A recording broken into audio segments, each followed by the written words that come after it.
السلام عليكم. وعليكم السلام ورحمة الله وبركاته. كيف أنا زرتها مايك؟ كم نقام يا الحمد لله. جروكي الحمد لله رب العالمين. اوكي كلمتي سيدو بسو بربادت سيني مالي وانبراتشنت إن شاء الله خقلتهم يا لكم قوبنو جراد أمتان guys lagi feda timi billachaa ta'uu barbaadan timi billachaa ta'a waggaa takka timi billachaa fi onni adiidhaaf timi billachaa jechuun onni adii fi billachaa onni adii asirraa argitan kuni timi kiyyaa fi kan ibsishaati waggaa tokko ta'ee jira hundeeffama wayni bannatachu bakka mana kana habbuma takkaan seene lama sadiillee yoo seene barra kan jiru na timi billachaatii fi onni adii waggaa tokko guutuuf deema waggaa kabajuuf deemna jechuudha. Tiimiin kuni ijoollee kutaa 11 keessa jira.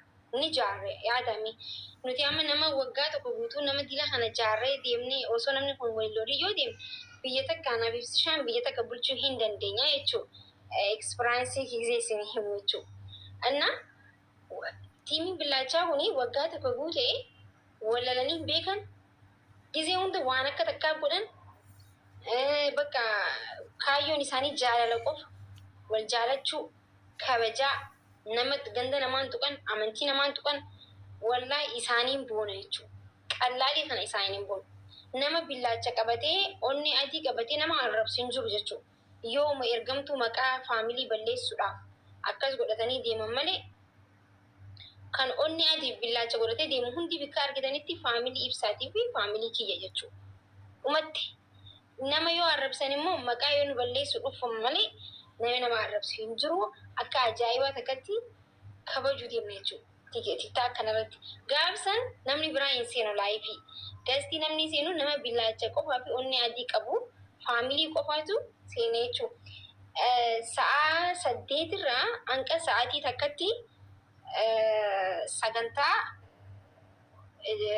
faamiliidhaaf qopheessine yoo weeloo qabda weeloo hin qopheessitanii warri faamiliin ta'in jechuun warrummaan akkamatti na deeggartan na jaalattanii jirtanii kaynaanii faamilii keenya kan ta'in ijoollee Oromoo kan kutaa 11 kan akka na jaalattan na dinqisiifattan dirqamaa miti faamilii ta'uun warroonni akkasii immoo maal gootan walleefaa qopheessitanii akkasuma immoo weeloo qopheessitanii guyyaa sana immoo shahaadatul wanti qabattan jechuudha billaacha qabattanii yoo barbaadan akkasiin isin jaa amma foolollee wal guddisanii bakka bexaam itti das jaansini galee faamilii tiyya hedduu piraawuditti ta'a hedduun itti gammadaa hedduun jaaladha akkasii.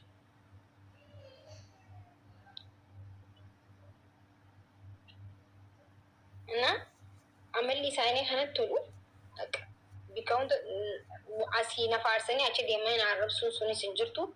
Bakka jaalala qofa nin jaaladhaan bikka hundattuu anuma jaalatan. Asitti sin jaalatan achitti sin jaalatan. Dhumattee tokko tokko jira kokomanti jalatti maakiyyee jee bikka biratti dhaqeettus jiru jira jechuudha. Namoota akkasiisan immoo kan akkas garagalan baay'eetu jira. Namoota akkasiisan immoo በጣም itti nama badaadha jechuudha. Namni garagaggalu በጣም ያስጠላል. Namni ammaluma tokko qabatee deemuu qaba.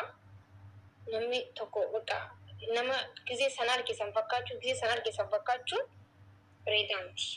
Yoomi gisee waggaa tokko guute rooziinuu waraabdee jirti waraabbii roozii keessaa hin ba'a waggaa tokko guute gaafa sanarraa eegallee kabaja. Dhugaa anaa isinii kabajashi isinii miti ka guyyaa san keeka hojjetu anaa isinii hojjetu.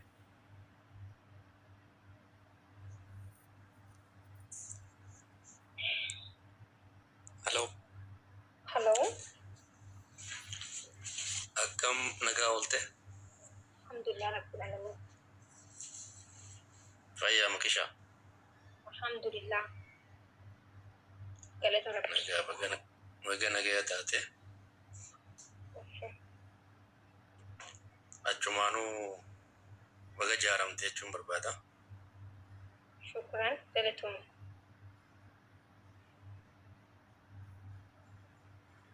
Yaa yeroo dheeraanis miidiyaa irra turre. Saniif anfilau na gooteen seeta lakkaa'e kunni jijjiirama duraaniitiif walatta jechuudha. Anfuloo singoona nama hedduu akkasumaan jira akkaawuntiin duraatiin beeka faamilii kiyyaa akkaawuntiin duraatiin beeksisuun gubate. Yaa argeen jira ammoo kan laalu akka anfilaun ta'een akka isaan gubate arginu. Gubatee jira si deebisa kana sun gubatee namni hedduu waan raaddeeffadhee kan gubate sun. Yaa bareeda. Meesaajiin xiqqoon hedduu sitti boonnee oduu qalloo takkaatu kana ulaa cinaadhaan ol seenaa na dhaqqabe. So yeroo ammaa kanatti waan hedduu jajjabaatudha. Mana barumsaa ta'ee manatti illee ta'ee ijoollee manaa hundi hin jirtu beektaa ammatti. So ijoollee manaa taatee kabaja keetiin bakka isaan ga'uun hedduu ulfaataadha. Yeroo ammatti gabaja mataa keettis maatii keettis lafarraa dhalattis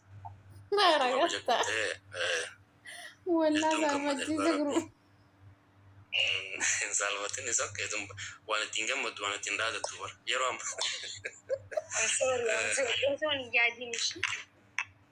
yaa naaf gala saniif hedduu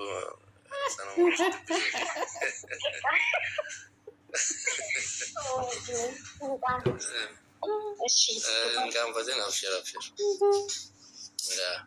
Saniif akkasii hedduu jabaadhu. Akkuma durii fuuldura itti fufi. Namni yeroo hunda beektaa ifitti amantummaa qabu. Eessumatti iyyuu mataa ol qabatee jiraata. Saniifuu akkuma jetti namni tokko dhugaadha. Asittis makishaayee ji'a deemee waa jechuu danda'a warra akkasii gurran kanneeniif dhaabbatan. Tole galatoomee. Moo rakkoon qabu jabaadhuu sitti haa tolu wal quba qabaannaa jee.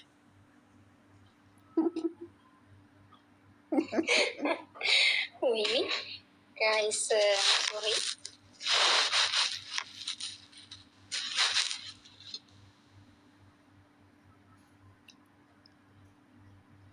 Miskiina saalfatta.